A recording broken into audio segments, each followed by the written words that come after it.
कलाकार आणि राजा. खूप वर्षापूर्वीची ही गोष्ट आहे. अभिजित हा एक जातिवंत मूर्तिकार होता. त्याने बनवलेल्या मूर्ती म्हणजे जणू सजीव माणसेच वाटत. आपल्याशी त्या बोलत आहेत असाच पाहणाऱ्याला भास होत असे.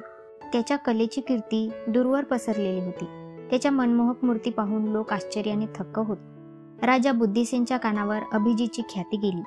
त्याने आपल्या प्रधानाला बोलावून अभिजितकडून राजदरबारात ठेवण्यासाठी काही मूर्ती तयार करून घेण्यास सांगितले. प्रधान राजास विनयपूर्वक म्हणाला, महाराज, क्षमा असावी. अभिजित सारखा दुसरा श्रेष्ठ कलाकार नाही.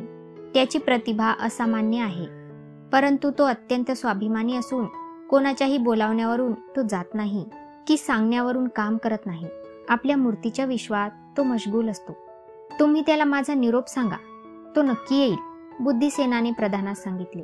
राजाचा निरोप घेऊन अभिजितकडे खास दूत पाठवण्यात आला, पण अभिजितने राजाच्या दरबारात येण्यास साफ नकार दिला. राजा बुद्धिसेनला ते कळताच तो दूतास म्हणाला, अभिजितकडे परत जा व त्याला सांग की तू राजाचा अपमान करत आहेस. ताबडतोब दरबारात हजर हो, नाहीतर तुला कैद केलं जाईल. दूत राजाचा निरोप घेऊन परत अभिजितकडे गेला. त्याचा निरोप ऐकल्यानंतर अभिजितने उलट निरोप धाडला, मी तर तसाही माझ्या कलागृहात बंदिवानच आहे.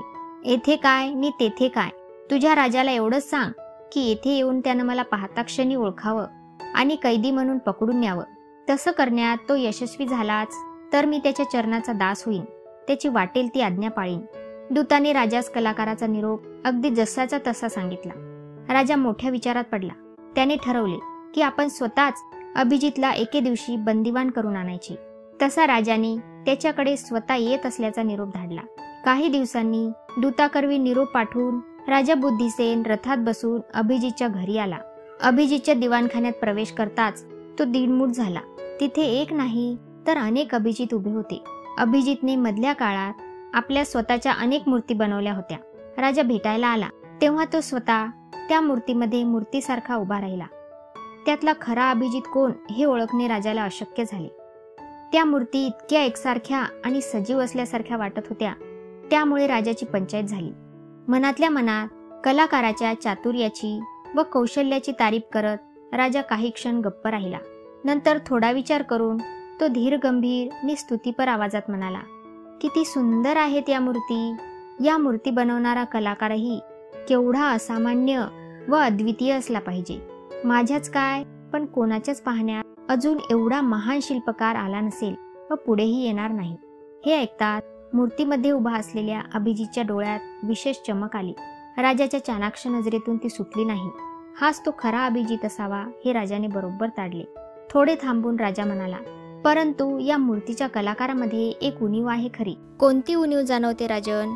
असे उद्गार काढून अभिजित पटकन पुढे आला. राजाने तत्क्षणी त्याचे मनगट पकडले व त्याला कैद करत तो उद्गारला, स्तुतीने तू मोहित होतोस तर निंदेने विचलित होतोस. हीच तुझी उणीव आहे अभिजित, समजलास? अजून तू अहंकारी आहेस, स्तुती निंदेच्या मोहातून मुक्त झालेला नाहीस. अभिजितने लज्जित होऊन मान खाली घातली व तो राजास म्हणाला, क्षमा असावी महाराज, मी हरलो.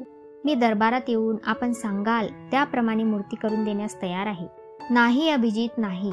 अहंकाराचा नाश करून कलेची साधना कर, म्हणजे ती परिपूर्ण होईल.